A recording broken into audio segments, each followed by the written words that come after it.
Καλησπέρα σας. Σας καλωσορίζουμε και φέτος στην καλοκαιρινή μας γιορτή. Δεσμευόμαστε ότι θα προσπαθήσουμε να φανούμε αντάξιοι της καλής μας φήμης, αλλά παρακαλούμε και εσάς να φανείτε επίοικείς αν κάτι δεν σας ικανοποιήσει απόλυτα. Δυστυχώς είναι αδύνατο να είναι όλοι πάντα ευχαριστημένοι. Δείξτε καλή διάθεση και όλα θα κυλήσουν ομαλά. Όπως κάθε χρόνο, έτσι και φέτος, μικροί και μεγάλοι, μέλη και εθελοντές, εργαστήκαμε για μέρες μέχρι να φτάσουμε στο σήμερα. Κοπιάσαμε, πιέσαμε και πιεστήκαμε. Πιστεύουμε όμως ότι το αποτέλεσμα και η ανάμνηση της βραδιάς θα μας δικαιώσουν. Ευχαριστούμε λοιπόν που μας δίνετε εμπιστοσύνη και μας τιμάτε για μια ακόμη φορά με την παρουσία σας. Ευχαριστούμε επίσης θερμά το Δήμο Ερμιονίδας για τη στήριξή του στην απόψινή μας εκδήλωση.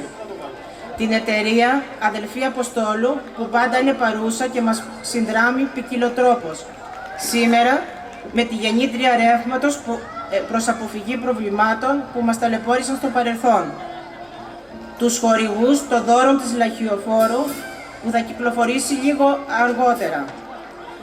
Και συγκεκριμένα τον κυρίο Σκούτη Μπάμπη προσφέρει μαζί με τον ΠΟΦ ένα 12 κλιματιστικό, τον Παπαδημητρίου Αποστόλη ένα μονό στρώμα, Δρούζε Βαγγέλη και Καραματζάνια Ευαγγελία ένα γουρουνόπουλο, τη Δημαράκη, το Φυτόρια Δημαράκη 6 τριανταφυλλιές, 3 και 3 σε 2 δώρα και μια καλοπιστική ελιά καλαμών, καθώς και την Αντιγόνη Βαλκάνη, 2 καλοπισμούς σκύλου.